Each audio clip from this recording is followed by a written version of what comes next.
नमस्कार, मी दर्शन चोरपगार. आज गावामध्ये काय झालं आपल्या सर्वांना माहिती आहे.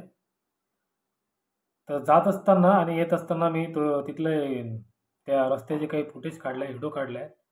तेच मला आज आपल्या सर्वांसोबत ते शेअर करायचे होते. म्हणून मी हा व्हिडिओ माझ्या यूट्यूब चॅनलवर अपलोड केला आहे. तर मला असं वाटतं की आपण सर्वांनी तो एक वेळा व्हिडिओ पाहून घ्यावा. म्हणजे आपल्या सगळ्यांच्या लक्षात येऊन जाणार की त्या रस्त्याची नेमकी काय अवस्था आहे. जर गावात एखादी डेट होते तर आपण त्या रस्त्यानं चालू पण शकत नाही, जाऊ पण शकत नाही, अशी त्या रस्त्याची अवस्था आहे. तर म्हणून आपण सगळ्यांनी तो व्हिडिओ पाहून घ्यावा, म्हणजे आपल्या लक्षात येणार की त्या रस्त्याची नेमकी काय अवस्था आहे.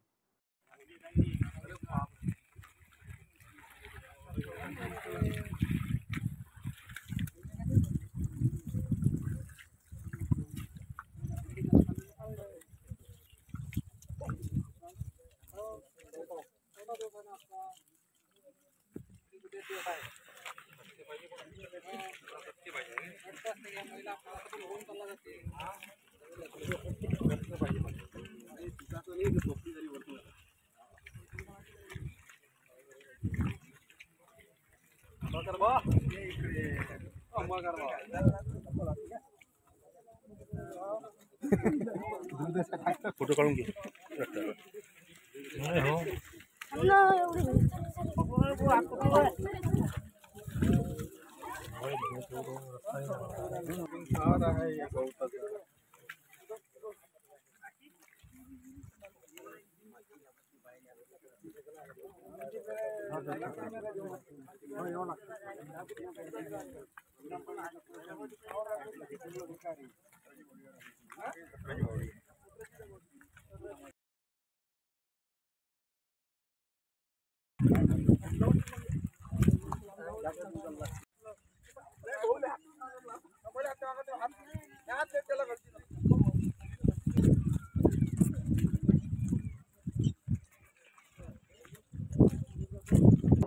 तर व्हिडिओ पाहून सगळ्यांच्या लक्षात आलंच असं की या रस्त्याची नेमकी अवस्था काय आहे.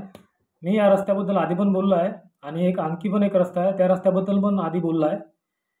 माझी ग्रामपंचायतला गेल्या 3-4 वर्षापासून एकच मागणी आहे की या रस्त्याची व्यवस्था खूप बिकट आहे. त्यामुळे या रस्त्याची तात्पुरती उपाययोजना म्हणून इथं मुरुम वगैरे जर टाकला आपण तर लोकांसाठी चांगलं होणार. पण गेल्या 3-4 वर्षापासून ग्रामपंचायत अजून पण या गोष्टीची दखल नाही घेतली आहे माझ्या. ठीक आहे, आमदार निधी असो, खासदार निधी असो, 15 युक्त आयोग असो किंवा दलित वस्ती, याच्यातून जेव्हा मिळणार तेव्हा मिळणार, ते ते नंतरची गोष्ट आहे. पण सध्याची उपाययोजना म्हणून आपण इथं मुरुम तर टाकू शकतो ना. पण आजपर्यंत गेल्या 3-4 वर्षापासून आज पण इथं मुरुमसुद्धा टाकला नाही आहे. आज गावामध्ये डेट होते तर तिथं जाऊ पण शकत नाही, अशा टाईपचा हा रस्ता आहे. रस्त्याची कंडिशन पाहिली तर आपल्याला विचार पडते. आज बाहेरगावून लोक आले होते माहितीवर, तर ते लोक पण विचारत होते इथला सरपंच कोण आहे. रस्ते पाहिले पण असे रस्ते नाही पाहिले. म्हणजे आपल्या गावातली कीर्ती आज बाहेरगावात गेली आहे. म्हणजे आपल्या गावाचं नाव आज बाहेरगावी जात आहे की आपल्या गावातले सरपंच नेमके करतात काय, हा एक आपल्याला प्रश्न पडते. म्हणून माझी ग्रामपंचायतला फक्त एवढीच मागणी आहे की सध्याची उपाययोजना म्हणून इथं सध्याचा मुरुम तरी टाकावा, म्हणजे लोकांना जायसाठी तो रस्ता सोयीस्कर होईल. म्हणजे रस्त्याने येणं जाणं तरी करता येणार. बस एवढं जरी केलं ग्रामपंचायत सध्यापुरतं तरी खूप होईल.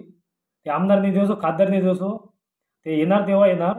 पण सध्याची तरी एवढी तरी उपाययोजना ग्रामपंचायतीनं करून दिली पाहिजे, हेच माझा ग्रामपंचायतीला मागणी आहे.